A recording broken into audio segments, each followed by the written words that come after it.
Take a moment right here, feeling like it's out gear. Running, running, no. Keep running.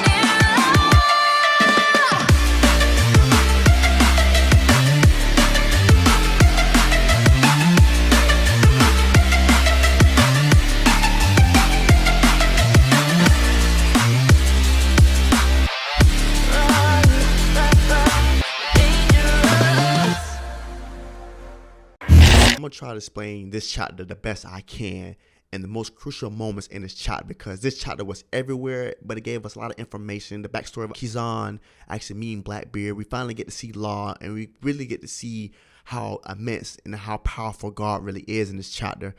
And I just can't believe, like, when I was reading the chapter, I couldn't believe how powerful GARP is and how much Oda is giving this Kuzan and GARP fight. I feel like I said it was fan made because of, like, we really are getting a fight between GARP and Kuzan, and it's unbelievable. Like, you only see these with fan made animations like I have in fan made manga panels, and I'm to the point where Oda is doing something so good for us One Piece watchers, getting us everything that we need with more chapters that what the fan base love to see. So we start out the chapter with a color spread of all the male characters of the One Piece Straw Hat ship.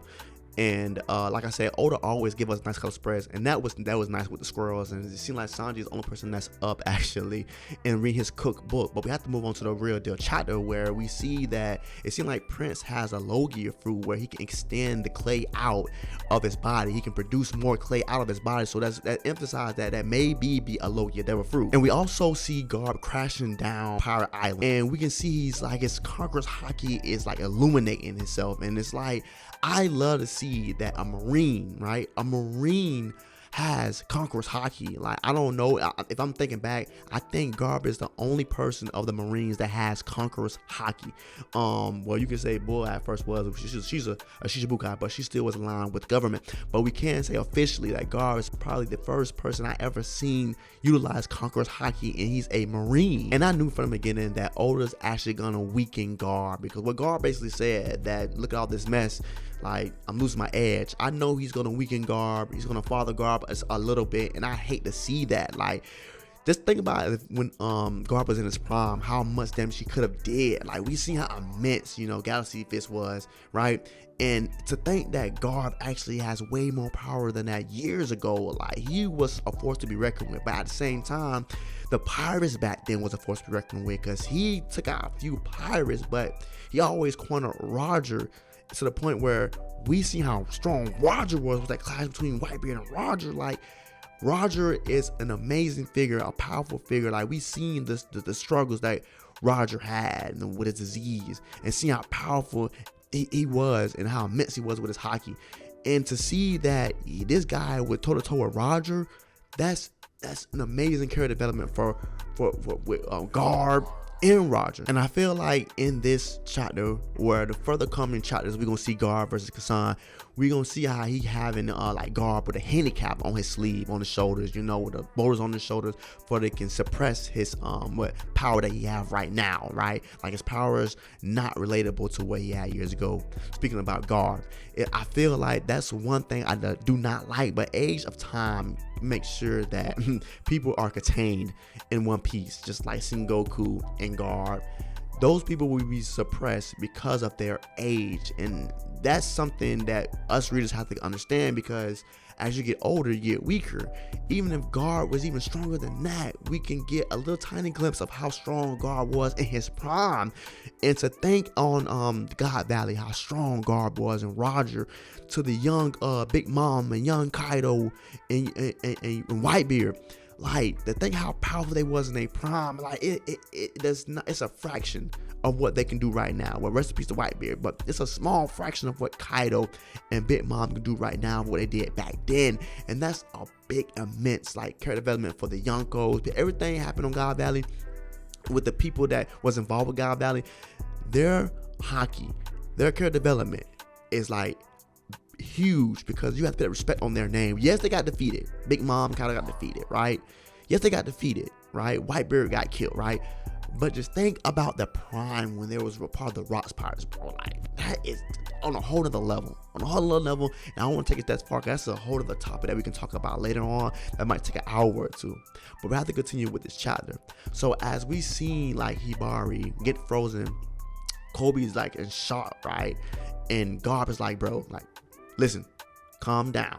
Like, come back with the Marines. But like throughout this fight, we see that how quick and how much of the edge Garp has in this fight. Garp actually trained the old admirals, and plus I can say Barcelona. So at the same time, this guy we know that should be able to beat Kuzan anytime, any day, right? Even if Kuzan said like, you're gonna save your senior apprentice, your protege, like, you know he's gonna save Kobe. Kuzan, you gotta choose your fate. And speaking on Prince wants to actually be the protege. Prince actually want to be the all that guy, and I can see from his character development that Prince wants to be that guy that maybe wanted to be the fleet admiral, right? He's that guy that wants to be him Timothy, you know. So that's why I like Prince character development, because that's the person I actually see that I may be a Marines. Like, Prince is the know-it-all, the big guy, like you said. Low-gear fruit users don't last long because of their confidence, like their demeanor, their determination, and I see that Oda always pick the low-gear fruits with so much confidence, and it does not fail here with Prince. And we actually have to understand how Doflamingo got unfrozen actually by Aokiji, right? Because this guy throughout this chapter, we see he's freezing everybody, right? Even go to the flashback, we need to continue reading, right? Well, even with the flashback, like, he froze all of Blackbeard's crew. You can see on the bottom right, you know, Wolf is frozen. You got Doc Q, you got Jesus Birds. All these guys are frozen. Blackbeard just coming in like, hey, what are you doing? And Aokiji's like, bro, I'm mourning right now already as it is. Like, you know, I did not draw first blood, right? So we see that this guy just freezing anybody, and not just anybody can unfreeze themselves with Aokiji powers. Doflamingo did it, and I want to see how Doflamingo did it. Is it a spirit thing? Is it a hacky thing? Maybe the mix of the both. But one person I seen do it was, so this far, is Garp, and I can say a little bit of Diamond Jozu, but Garp and Doflamingo, guaranteed, they definitely did it. So I wonder exactly how can they unfreeze themselves, and hopefully that Oda, matter of fact, this is the final cycle, Oda will definitely tell us as this chapter go past with Garp vs Kuzan. He will actually tell us how to unbraid the ice of Aokiji. So this flashback actually take place around 2 years ago, around the battle of Aokiji Akainu for the fleet admiral position. I can't say once Blackbeard and Aokiji shared drinks, they seemed to understand each other a little bit more. So Aokiji went and continued to tell the guys about the fight and how he lost his leg, and Akainu should have some scars all the way around him. But we know that one thing, Aokiji and Akainu are two different people. Like, Akainu has absolute justice, and you know Aokiji must have like kind of like a lazy justice, where he's not gonna go as far as a fight Akainu want to do. Akainu wanted that position, so he can do anything he wanted to do for that position, as in take a limb or so. Maybe even he would have killed Aokiji. Aokiji actually gave up before that could even happen, that he wanted to take Akainu limbs or something like that. But the thing happens where Aokiji actually mentions that Akainu has had burnt scars are over him, or scars are over him, and that's when one of Blackbeard crew members actually brought up the burnt scar, where we think it's Sal, right? And so they go in depth about the person with the burnt scar, and they say he's on a black ship that can be surrounded by vortexes if commanded. And they think basically that it's probably a devil fruit that can create swirls, which wind and something like that. And that got me thinking, like, a black ship, bro, like that lines up with Dragon almost, right? But I don't know if that, it could be a good thing if Sal is communicating with Dragon, right? Because it's been theorized that Dragon has the wind fruit or the element fruit, and where he can rate like storms and stuff like that, right? So it may be that Sal maybe one point in time was traveling with Dragon, or maybe it's somebody else that with Sal that can create these vortexes inside of the water. But it's really difficult and hard to actually get this red poneglyph, the road poneglyph, because of this person that can create vortexes on the wind. So I feel that it's kind of hard for somebody who's sailing alongside them and trying to actually find this black ship with black sails, and trying to actually confront them to get the last road poneglyph where Blackbeard think it is, and they can create vortexes so you can't even get close to them.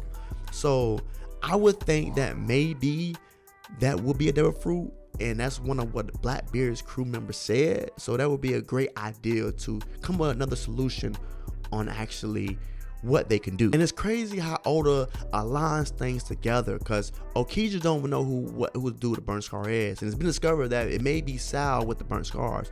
But I feel like Okiji did not stay long enough to see if Sal died or not, because the call was happening and he probably just left. Like I said, they didn't go back to even see that the people of Ohara saved the books, put him in a pond and make sure that the books were saved. So he doesn't even know what they're talking about at the same time, right? He even thought it was himself with the burn scars, and somebody had to say that, no bro, you just got the scars. So it could never, not in a chance it could be you, right? And we see that Shiryu mentioned something about, that government has, a dark past, dark things going on. Like, they probably have to roll poneglyph because that's something they might just know about. And it seems like no pirate actually can find One Piece because the government has the last roll poneglyph, which is not true. We already know that, what Blackbeard said, that Kaido has one, Big Mom has one. They can't find another one, and the one is due with the burnt scar. So I feel that maybe, I don't know how Blackbeard got the information of to do with the burnt scar has the last roll poneglyph, and the more information he got is on a black ship, and a black ship create vortexes, or somebody that on a black ship that can create vortexes. Like, I wonder how they got this information, and this information was presented to Kaido, Usis, and Luffy when they defeated Kaido. So it's crazy how they got this information 2 years ago. Luffy, Eustace, and Law got this information right after beating Kaido from one of his poneglyphs. So it seems like we already know where Blackbeard is missing out on the Zoro poneglyph, and we don't know if Blackbeard already got that poneglyph just yet. So we gotta see, like, in this chapter, or coming through the chapters, or the continuing chapters going forth, if Blackbeard actually found that one that he couldn't find, which is one on Zoe. But to continue with the chapter, we see Lafayette slipped up and asked Teach maybe what about his devil fruit. Like, you think it'll be like, we can get it, or it would be an upgrade for us. And then Okiji heard that and went ballistic after that, bro. Okiji is one of the most powerful characters in One Piece as an Armed Admiral level. Like, he had that level and had it for a while and was trained by Garb, and it's like he had that title for a while. And to see that how he's doing Blackbeard pirates, like, they could not stand a chance against an admiral 2 years ago. But we see how Blackbeard had Okiji caught in his pace. Like, Blackbeard was dropping jewels like, you're out of work, aren't you? There's different type of justice for every person. We're not just friends. I don't think we need something that's lined together. And we already know Okiji is Morin, right? With that loss against Akainu being the fleet admiral, right? And we know that once Blackbeard telling him basically, like, bro, the same thing you want, I want the death or the defeat of Akainu. And that's the only thing Kuzan wants at the time in his mind frame. Like, he's already mourning about that loss. So it really hurts him. So to see Blackbeard have Okiji find, like, really in his pace, it's character development for Blackbeard. He's a briber, and that's amazing for Blackbeard to get people on his side by bribing them or getting inside their head. Like, somebody as strong as Kuzan, right, got weak for Blackbeard's mouth, his voice, right?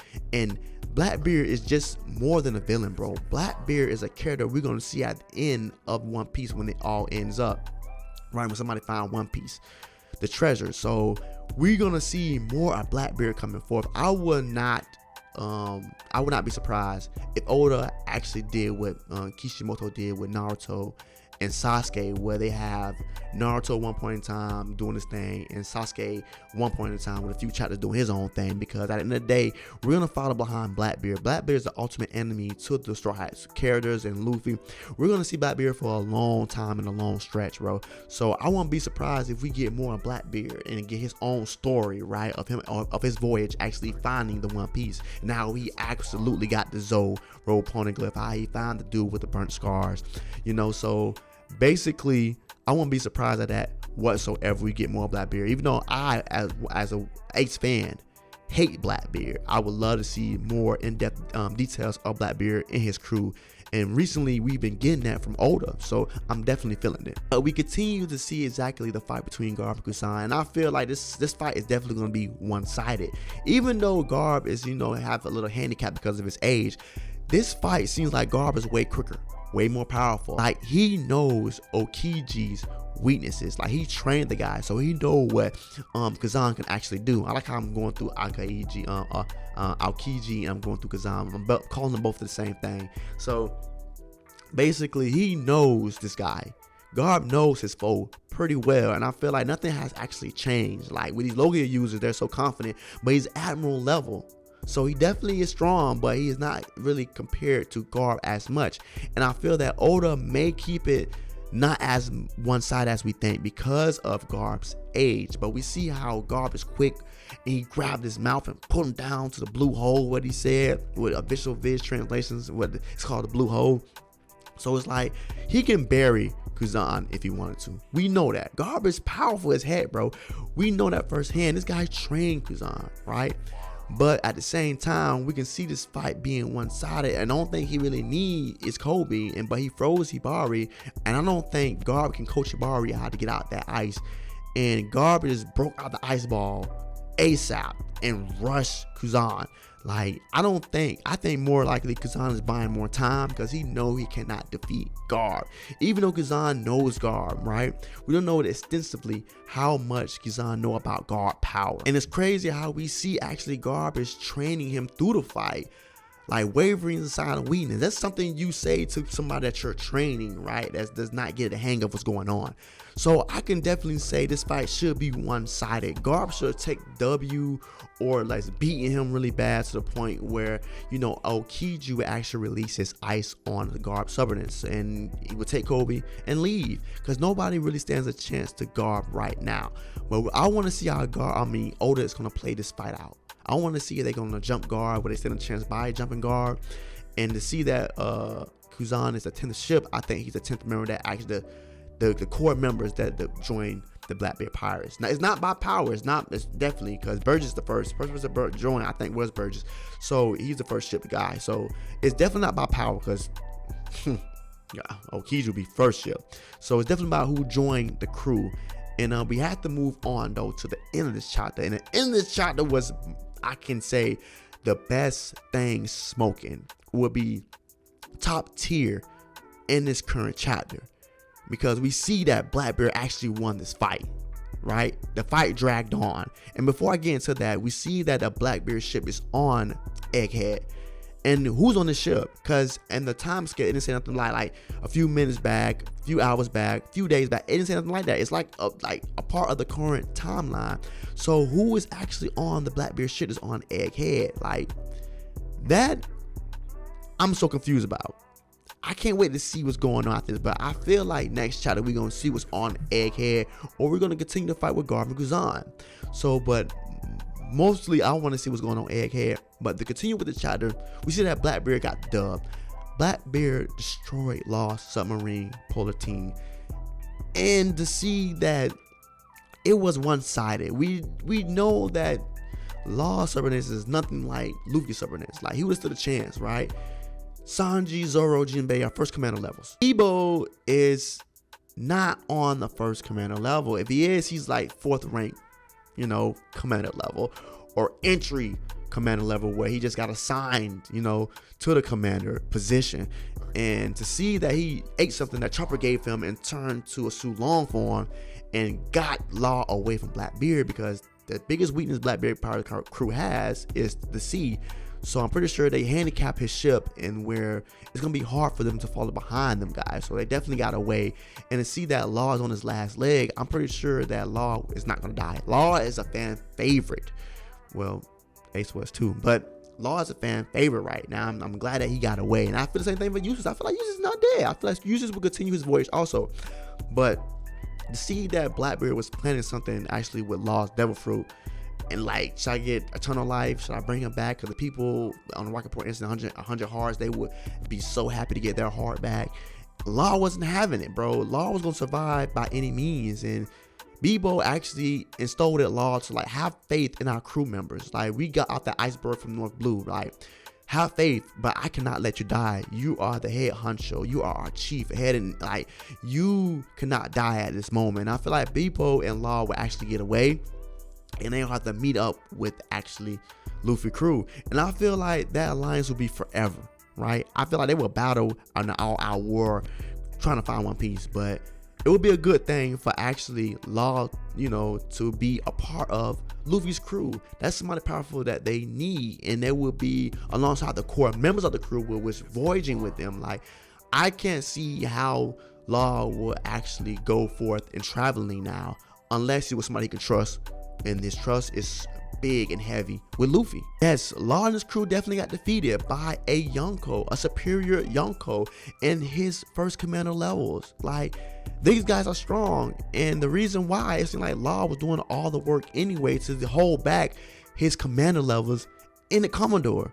Teach, like, bro, like, you have to give Law some credit, right? And Teach looks beat up.